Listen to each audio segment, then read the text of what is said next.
welcome back to the program. And so as we start off, so much to reflect on this morning, particularly as they have to do with the planned nationwide protests tagged End Bad Governance or Hardship protests, as the case may be.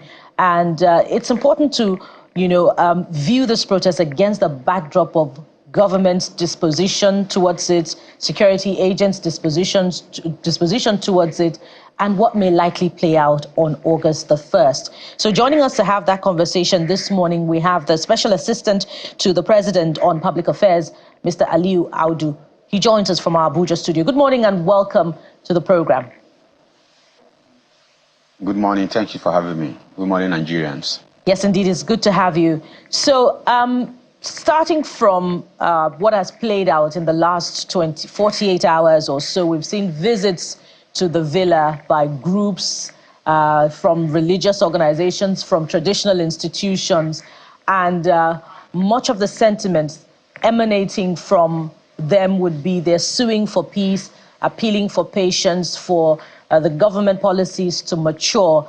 But how representative of the will of the people, amid the current economic realities, are these sentiments? And perhaps we may also ask why those visits to the villa, are coming at this material time. All right. I mean, the visit just shows how very close to reality Mr. President is.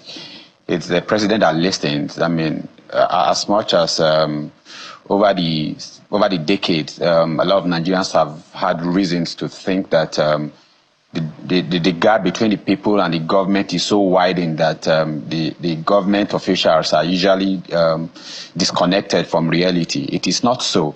If we follow the track record of Mr. President, he's a Democrat. He's a true Democrat, and he has always been a progressive, pro-people and pro-nation individual. If we understand over the past 1 year that he's taken over the leadership of this country, I mean, he has listened.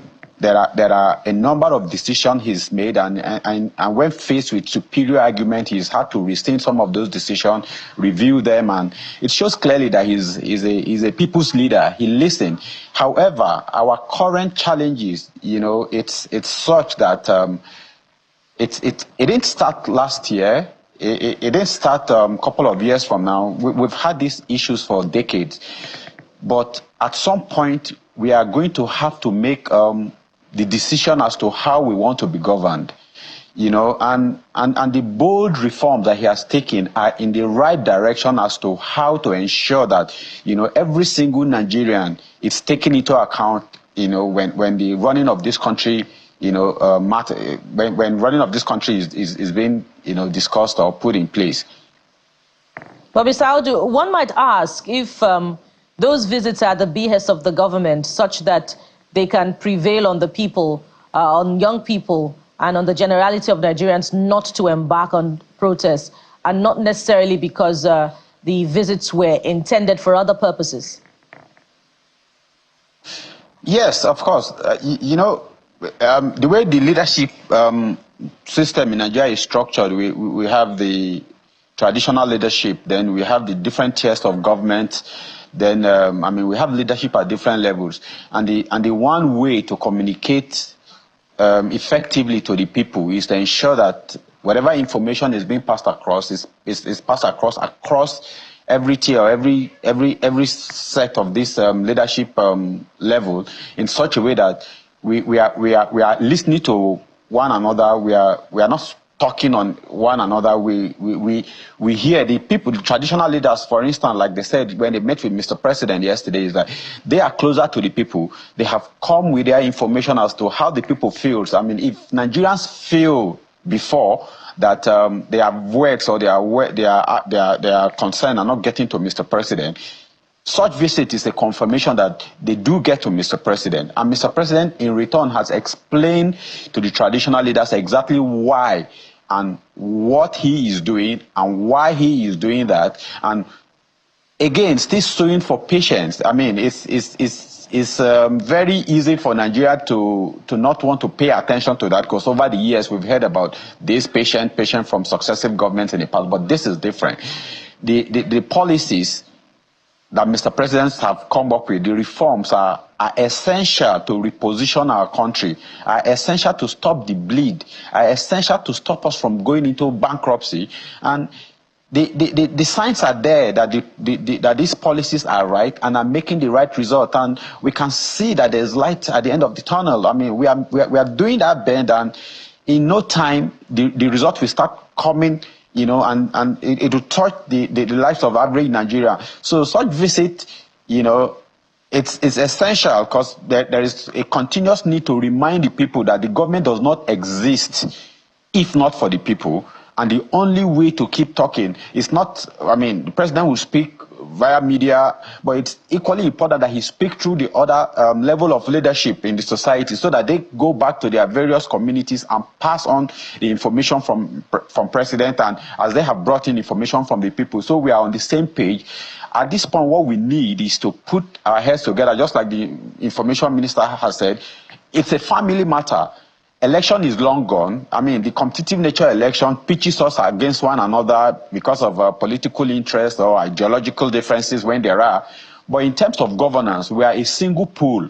There is no different market for any different set of people. There is no market for people in government or market for people not in government. There's no market for opposition or market for people in party in power. We experience the same thing.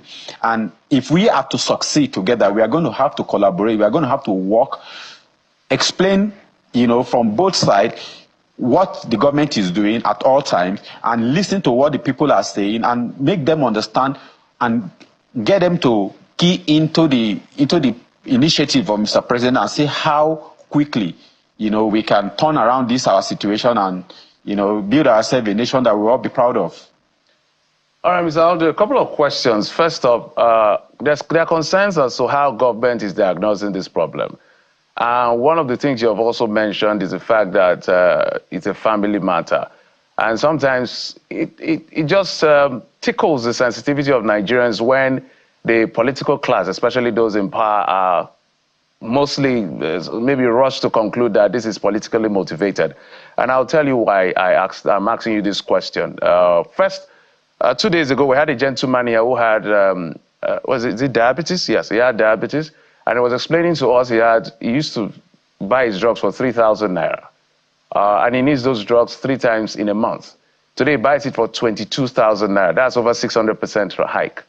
So when that conversation happens between the president and all the people that come to see him, besides the reform that the president has put in place and the things we see him do, does the president really know what the people want? Can you tell Nigerians that the president knows what Nigerians want? He does. Like we've said time and time again, Mr. President is very in touch with reality. He's close to the ground. He listens and he's pragmatic. These issues, it's across board. It's not just in the pharmaceutical industry. It's across board, and it's been around for a while. However, while we want to address all of this, the patriotic angle to it is to study why, is to, you know, be very empirical as to study why the situation why we are currently in the situation we are in, and what caused it, and how do we get out of it. And the only way to get out of it is to be productive. And the only way to be productive as we are is to be globally competitive.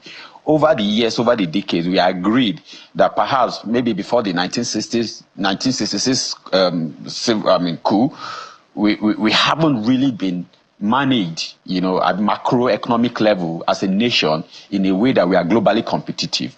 And what this has done is, it might not have been evident over the years, but with the increase in population, increase in demand for these resources that is not as growing as the population is growing, a lot of the realities, we are now faced with reality as to the challenges as to not managing our economy properly. And the right way to do this, to turn this around, is ensuring that we set on ground the foundation for building and rebuilding our economy in such a way that our today actions align with our aspiration for tomorrow. so as to ensure that we are not, destroying tomorrow while just trying to take care of a few persons today. So as to ensure that today that, the pain that we are having to go through, the discomfort that we're having to go through is intended, and everything is done to ensure that tomorrow we look back and said we are pleased and we are happy we went through this pain, and we have reasons to be proud of decisions we've made. Mr. President is in touch. He is aware of this, and everything he's done, if we look through his record, he's not in position he is right now by accident. He's been about progressive, governance. He's been about national development. He's been a patriotic citizen. He's been patriotic leader. Why we know that there might be distrust in terms of what we've heard from previous government, but Mr. President is different. Let's look at his track record. The Lagos we are all proud of today is a long-term plan and execution of Mr. President while he was at the sub-national level.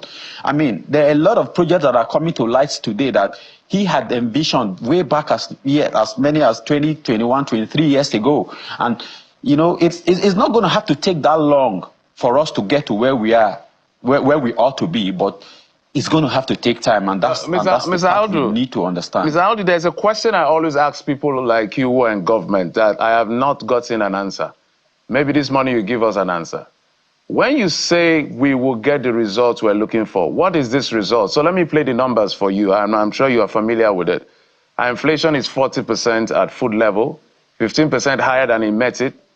Our headline is about 10-11% higher than in METIT. Cost of living is extremely high. People are struggling and suffering. Interest rate is pretty high. I can go on and on and on with the numbers that we're familiar with and the ones we're not familiar with. So when economists, the managers and the handlers of this economy say it's going to get better, it's going to do this, and people in government also echo that, what exactly is this end result? All right, let's get something right. It's one thing to want to be very emotional about the state of things. I mean, we all feel it. Nobody is insulated from it.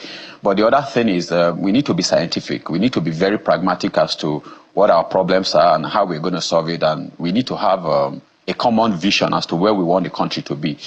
I'll tell you, as far back as 2011, 2012, when we had it good. We had finance minister at the time talked about the need to save for the rainy day.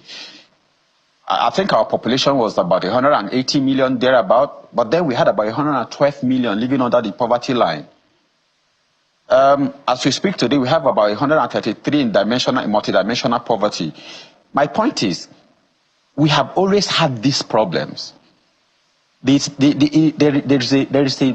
are reasons behind the high inflation rate. We are not productive. I agree that the removal of subsidy has contributed to it. I agree that the liberation of the currency, that is the floating of Naira, has contributed to it. But when we look at the real intention behind these two moves, these two particular moves, the real intention behind them, it is to ensure that we right all of this wrong that we have suffered from over the years. I mean, the signs are there. Why we look at these numbers, why we look at the inflation and say this, we had COVID impacted global inflation. It is coming down globally right now in other countries. However, we had a peculiar challenge. My apologies if I may butt in. Mr. Aide, if I may butt in, my apologies. Trust me, when I ask the question, I know exactly what I'm saying. It's not about being emotional. I understand economics to a good extent. So when you liberalize trade and privatize assets to taper inflation, that is what all of this is all about at the end of the day. And I still ask that question. There has to be a target. I'll give you an example. The ECB, the Americas, the global north, we see targets. And the global target is always 2% at the end of the day to taper inflation to that point. We're looking at 21%. We're doing 33 right now. And it's very doubtful that we're going to get anything less than 30 at the end of the year. So when we talk about, I know exactly when I talk about target, I want us to put number to it, not because you mentioned scientific here. For the global north and maybe the ECB, just hold on. The fundamentals are right. They don't have as much, at least to the level we have, issues of power, issues of infrastructure, issues of security. Yes, they have insecurity, but not at the level we have. Our fundamentals and the legacy issues are not being resolved. How will all of these measures even have effect if the fundamentals are not resolved, even for productivity itself? Our cash cow is doing 1.2 million barrels right now. And that is one of the things we can control easily. People are still stealing our oil. There's scam in that space. So that's why I'm asking you, when you say a better future, can this government tell me what that future means? All right, like you rightly said, the CBN governor, anticipate that the inflation rate is going to come down to somewhere around 21% by the end of the year. I mean, it's like you said, you do not think we're going to get that, but I mean, we have to keep our hope up. We have to be positive, and some of the fundamentals you've mentioned, it's as a result of misdirection of funds over the years. I mean, we've had the subsidy regime has not helped in any way made us competitive. It has not helped improve the productivity of Nigeria. These are all of the issues that affect inflation. These are all of the issues that affect cost of living. However, in the last 1 year, I mean, the global rating companies, the S&P, the Fitch, there's a renewed confidence in our economy. There's a renewed confidence in the reform that Mr. President is undertaking. And the data is showing that, yes, we are turning the bend. The data reflects that, yes, we are on the right track. I mean, our Q1 for this year, we have trade surplus of 6 trillion plus. That hasn't happened before. I mean, we are not going on this journey blindly. This is a well-thought of approach that Mr. President has taken. We are not first to go through this. India had to go through this. China had to go through this. Vietnam had to go through this. Turkey had to go through this. We are having to do this, and the more we understand, the more we believe that what we are doing, it is not for everybody to blindly believe. But if we are going to question, let's question within reason. We are going to be emotional about it, but let's equally be very patriotic in our approach to analyzing issues. We have increased foreign direct investment into the country right now. In the last 1 year, there has been commitment of over $30 billion into the economy. What is that going to do? That's going to increase productivity. Mr. President, in his electricity bill, has now decentralized generation, transmission, distribution, all the way through the 3 tiers of government. What that simply means is that for productivity to go up, we need energy. And energy being taken to the point that the local government, the state government can all now be involved even in regulation of this energy, means that jobs are going to be created, wealth is going to be created, and the economy is going to boom, and we're going to have growth and development within the economy. Our stock market is doing well. It's about the best in the world right now. These are all indications that the policies Mr. President has undertaken are the right one. It's going to be painful. You are not going to make this turn without some discomfort. And he understood this from the very beginning, and he has always appreciated the patience, and he has sued and pleaded for more patience, for more time from Nigeria. He's confident of the approach we've taken. We are all confident about it, but we need to dialogue. We need to know whoever is coming to make input as to how the country is being run has to be very, scientific in their approach. Mr. Aide, the question is, when will the jobs be created? When will the wealth be created? You are the special assistant to the president on public affairs. I wonder if you're keeping tabs on the outcomes of the promises made by this administration. For instance, the quick wins that would have been efforts to cushion the effect of the impact of removal of fuel subsidy on Nigerians. Last year, July, a state of emergency was declared on agriculture, but here we are today. Prices of commodities have skyrocketed after the declaration of a state of emergency on agriculture. The promised CNG buses, for which billions of naira were deployed in the first part, the CNG buses have not arrived. And there's been another deployment of 10 billion naira for the purchase of more CNG buses under the household support program. We are yet to see that. Last month, during an interview with the Minister of Finance, he says the distribution of 75,000 naira to 10 million Nigerians for 6 months was back on track. Where are the Nigerians that are receiving these funds? Are you keeping tabs on that as well? I could go on and on to talk about efforts announced by the administration, but we have not seen the results. How accountable have the ministries deployed to manage these policies of government been? All right. I mean, while there are challenges as to bringing some of these promises within the time, earlier speculated, but the fact is efforts are being doubled up to ensure that this comes to reality. Let's start with the agriculture. Over 60,000 new jobs have been created in the entire agricultural value chain in the last since the declaration of that state of emergency in agriculture. I mean, over 2.1 million fertilizers have been distributed to farmers. 160-something thousand farmers have been trained in wheat production. Prior to this, I mean, for instance, we produce only 1% of about 6 million metric tons of wheat that we consume annually in Nigeria.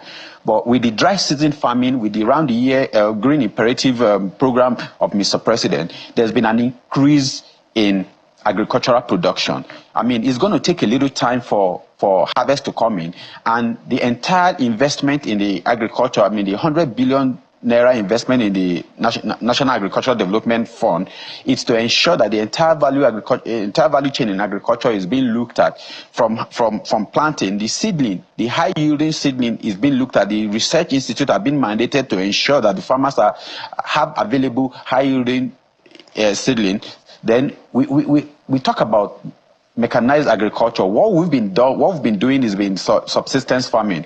I mean, there's the 2,000 the John Deere project tractors acquisition that is ongoing at the moment, and this is supposed to happen for the next 5 years, 2,000 every year for the next year, for a total of 10,000 jobs.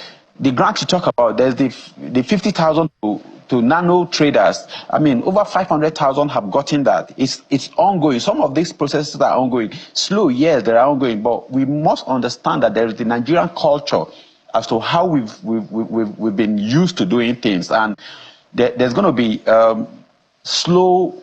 I mean, the speed is going to be slowed down by this culture. It's going to take a little while. People in government, the appointees and the public servants are getting to understand the body language of Mr. President. It's going to take a little time to turn around the culture of Nigerians, both in public offices and in private sector, to understand that, Mr. President means businesses, and we are going to have to change the way we currently do things to ensure we get results in quicker time. So some are saying that perhaps the president's cabinet should be reviewed for lack of efficiency in the delivery of some of these promises. What are your thoughts on that? It's just, I mean, the cabinets have been in place for less than a year. The administration itself is just a year plus. And the good thing about Mr. President is, I mean, he's not one to be pressured. He's not one to be rushed onto doing things. He's taking, I mean, he's put in place measures to assess performance of his appointees, and he's going to do what he needs to do. He doesn't like to fail, and he will not, he has said it repeatedly, he's not going to tolerate, individuals or group of people who will make him fail. His track record does not show any sign of anyone who is afraid to take action. I mean, the steps, the policies that a lot of people seem to have issues with are bold steps that a lot of presidents in the past, heads of governments in the past have refused to take. But he is the one known for taking difficult decisions. When the time comes and he feels the need to, make changes in his cabinet, he will do that. But we equally must give people time. People given assignment, we equally must give them time to make, I mean, the entire policy reform is changing a whole lot of things. It's going to take a little time to do. It's not just down to individual performance. The whole system is being changed, and this will take a little while for us to start seeing results. We're going to have to be a little patient on that. I mean, he isn't particular about how he is saying. He's particular about how the country does. Performance of the country is what is paramount on his agenda, and he's not going to leave any stone unturned to achieve that. All right, Mr. Aide, the reason why we're asking that question, because at the end of the day, it will be remembered as Bola Tinubu's administration. He has over 45 or so people in his cabinet that are working for him, and some we are seeing ineffective. Some we don't even know their name, not even talk of what they do, which is why we're asking. Because the Nigerian we live in today requires a level of urgency that is beyond any other time, perhaps, in the history of our country. Remember that we've always said that these problems were not necessarily created by this government, but the APC government were part of the creation of the problems we have, because President Buhari just left office 8 years ago and plunged us into incredible debts that we're still rattling and struggling with. So in this context, don't you think it's time for the president to, you say he's not pressured, well, power belongs to the people, but he has the power to make appointment as much as he wants at the end of the day. But don't you think that he needs to see that his cabinet needs a bit of, whether it's to reappoint them, change their ministries or something, I don't know. Yeah, like I've said, he will do what he needs to do at the right time. I mean, he's not unaware of his expectation from his appointees, from his cabinet. He has set his target. He's very close to the people. He understands how the people feel. He's looking at the indices. You know, the thing we need to understand is like the economy, the national economic as a whole is. The macroeconomic is dependent on the microeconomic as much as the microeconomic is dependent on the macroeconomics. But we've got to start from somewhere. And at the level, it takes time. You know, policies, results from policies, you know, usually come after a while. And we are already getting results at the macroeconomic level. And it's down to how all the other initiatives of Mr. President is put into place and how they are diligently implemented. We have all of the reform he's doing in tax, for instance, and all of the recommendation being passed on. The presidential orders is working on to ensuring that I mean the small businesses are protected and pressure is taken off them. By the time all of this kicks in, then the microeconomy, which actually it's about the individual businesses, individual activities, will start reflecting the change that we all want to see. But at this point in time, it will be too hasty. You know, Mr. Aldo, it will be too hasty. I've been searching for clarity about a definitive time that will be put to, you know, the outcomes of these efforts by the administration. You know, we say time and again that there's a difference between effort and result. So perhaps we should begin to look at those ministries one by one. We should mention a few, for instance, the Agriculture Ministry. You have mentioned, you know, quite some efforts that are going on, but perhaps these efforts ought to have gone on from day one, such that by now, a little over a year after the administration, we'll see the result. But rather, what we're seeing is a creation of livestock ministry, and which was supposed to be, you know, under the Ministry of Agriculture in the first place.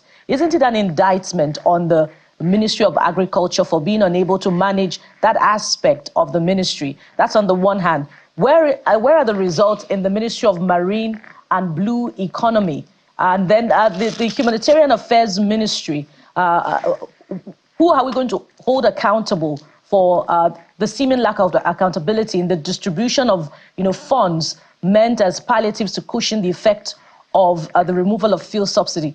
These are some of the reasons we're asking these questions about the seeming lack of efficacy in the ministries under this administration. You see, the agriculture issue didn't start now. It didn't start 10 years ago. It's been around for a long time. And I mean, the issues, like we've said earlier, were fundamentals. And at this point, what the government under President Bola Ahmed Tinubu is addressing is the fundamentals, so as to, you know, ensure that our economy, our economy is rebuilt on the right fundamentals. So all of this other part will come to play. We have the population that is growing, you know, about 2.4%, and we have agricultural production that is on the increase of about 1.8. We've been behind what we required over a long period of time. And as we play catch up, as we try to improve on things, we've got to equally be open-minded to reviewing decisions.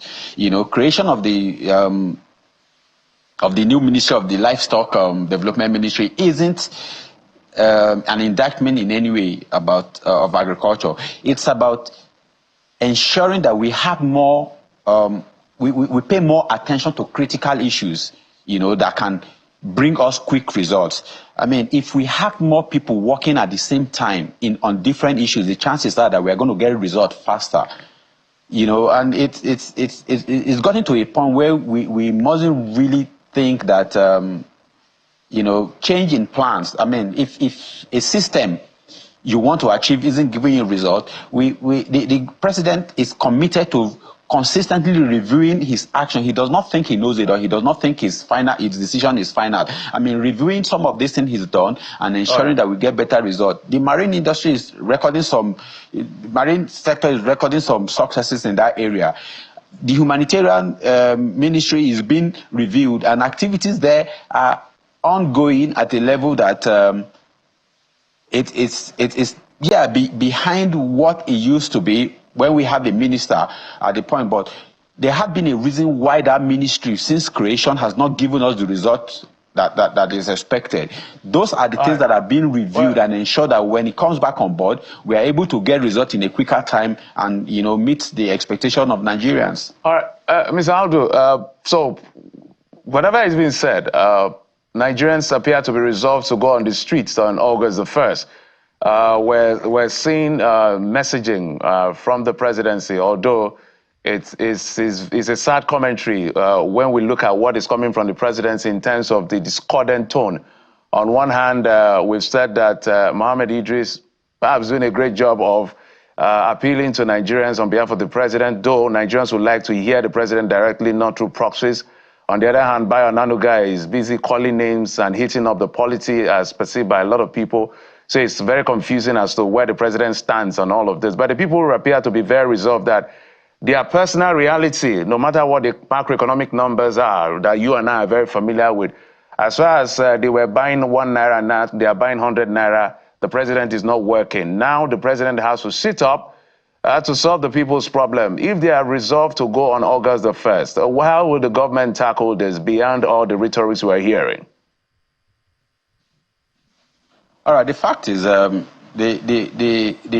protest is constitutional right of citizens, and it's upheld and will be upheld in democracy. And president is a pro-democrat, is a democrat and a true Democrat. And like he said yesterday, he's been part of protest, but not part of, destruction of life and property.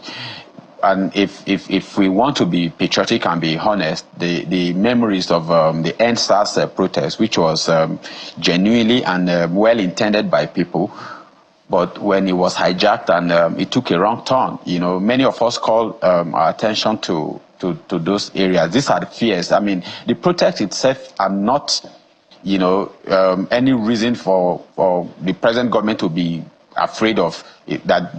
I mean, the current government is not afraid of protest itself, but the recent happening. I mean, we remember vividly the destruction, the amount of destruction and loss of life that happened in the similar protests in the past. These are the concerns. Mr. Aldo, I'm sorry. Let me butt in here. There are 2 protests that have happened in the last 12 or so years. So why is EndSARS a reference? 2012. Members of the APC and even maybe members of the PDP, a couple of people, I mean, the people who now joined the APC, hit the streets of Lagos. Ojota was a beehive of activity. It was like a carnival of some sort. You will enjoy going to protest. According to Mr. Fallon, and which a couple of people agreed to, is the fact that the EndSARS protests, the real organizers had peaceful reasons to do what they had to do until they said government infiltrated that to cause chaos so that they can cancel out, and the military were calling and all of that. So at the end of the day, why this reference to one? Why don't you make reference to 2012, which was peaceful? People are not coming out to destroy or change the government of President Bola Tinubu. They are angry and hungry. They want drastic action. Why is that not a reference? As much as we do not trust government, government is the only legitimate authority as far as this country is concerned. And by the 2012 Makopai Nigeria protests you talked about, there were no intelligence reports that there were ulterior motive behind those protests. But the EndSARS, ahead of the EndSARS report, the DSS came out with their report about intelligence gathering that showed that there were some, people with ulterior motives who were going to use the opportunity and take advantage of this protest to cause mayhem, and try to, avert that at all costs. But, the people thought it was an agenda to stop the protest from happening. But we saw the result, and irrespective of the divide what side of divide you belong in. I mean, people on the side who want to blame government, that government were responsible. And I mean, government will not be responsible for destroying its own property. No responsible government will be responsible, will take responsibility of taking lives or destroying a public property or even private properties. Currently, there are indications, the DSS, the DGDSS has come up with that, report equally. There are indications, there are intelligence report gathering showing that there are unscrupulous elements who are planning to hijack this protest, however well-intended it might be. Nobody wants to sit back and witness what we witnessed before. That is, the reason why the government is very concerned. And the very essence of protest in the first place is to call attention to a disagreement, or call attention to in this case, the standard of the quality of living that, the hardship that we're all going through. But the government has continuously maintained that we are aware of this, but the policies that are being asked to be reversed are policies that are actually put in place to fix this problem on a permanent basis. We just need to listen to one another and reduce, the... Indeed, Mr. Liu, the report by the DSS and that of the Director Defense Media Operations are acknowledged, but perhaps it would be equally instructive that evidence be provided as to those who want to cause anarchy during the protests. Perhaps they should, not even perhaps, they should be apprehended, but the constitutional rights of those who want to protest peacefully should be protected if they decide to go ahead on August the 1st. And indeed, the president also acknowledged that he was part of a peaceful protest in the past. Just to put that out, but we're totally out of time, Mr. Audu, and we want to thank you very much. Let me quickly say this. Let me quickly say this too. It would be nice if you will want government to trust that, the intention of this protest is not to cause mayhem. It would be nice if there are people who will come out as, leaders. We want security agencies to provide protection and ensure that, but they've got to be people that they are going to work with. They've got to be people who take responsibility for this protest. In a case where everybody is shouting protest, but there seem to be, nobody who is taking responsibility for the protest. Who do the security agencies work with to ensure that there's peace and security on that day? So we can't say a no face, no name protest is going to happen, and we expect the security agencies to be able to protect no face, no name. It doesn't work if we really are being patriotic. Your sentiments are well taken. Your sentiments are well taken, Mr. Audu, Special Assistant to the President on Public Affairs. Thank you so much for your time on the program. Thank you for having me. Still, the morning brief on Channels Television will switch gears now to an equally important conversation. It's part 2 of where we started off from yesterday, and we're reviewing the all-important oversight function of the legislative arm of government. This time we hear from the horse's mouth. Stay with us, we'll be right back.